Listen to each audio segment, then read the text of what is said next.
When I was about 7 to 8 years old, I lived with my grandparents in South Carolina. They had this big house that used to be a stop on the Underground Railroad, and I used to love discovering all of the cool passageways that ran all over the place. When I wasn't doing that, my grandfather took me fishing and hunting, while my grandmother would teach me how to sew and cook.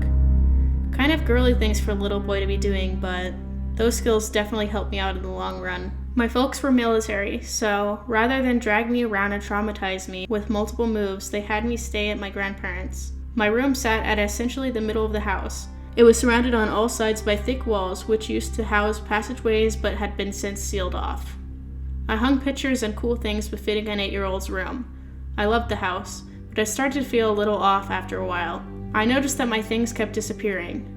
Nothing incredibly valuable, just trivial things like my toothbrushes and combs.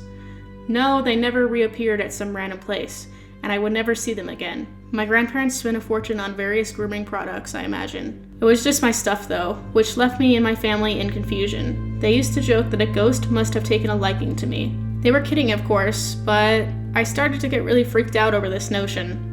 I started paying attention to very minor noises and details, and whenever something odd did present itself, it would creep me out to the extreme. I remember drying a favorite shirt of mine, only to come back 5 minutes later to find the dryer door open and my shirt gone. My things would be moved. Pictures of me that were on the walls would go missing. Most importantly, though, these little holes started appearing in the walls around the house. They first showed up in my room. Then they just popped up all over the house.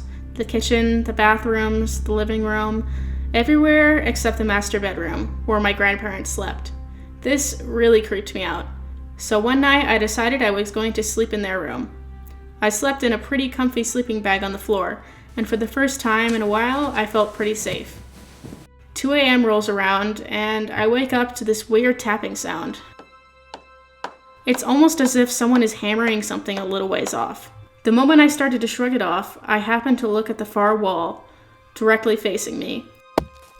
Just in time to see a jagged piece of a wall fall out, leaving another tiny hole.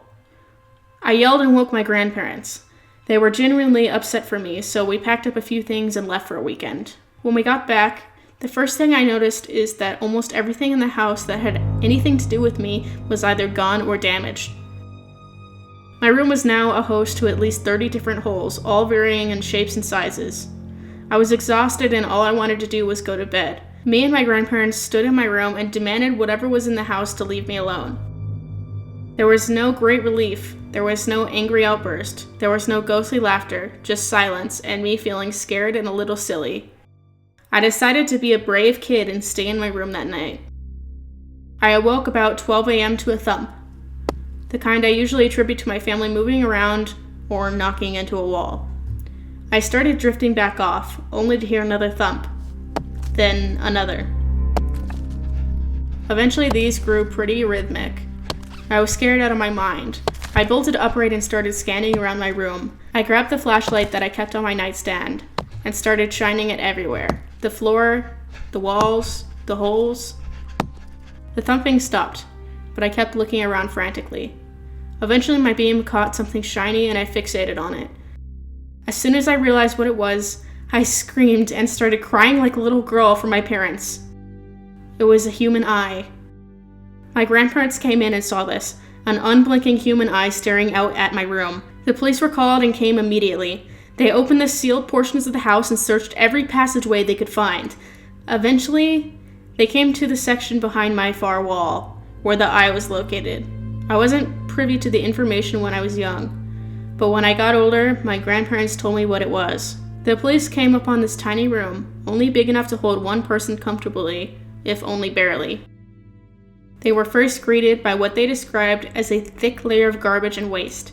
Most of this garbage were my things that had gone missing. My combs, my toothbrushes, my socks, my shoes, my washcloths. My favorite shirt. At the wall, surrounded by pictures of me, was a man.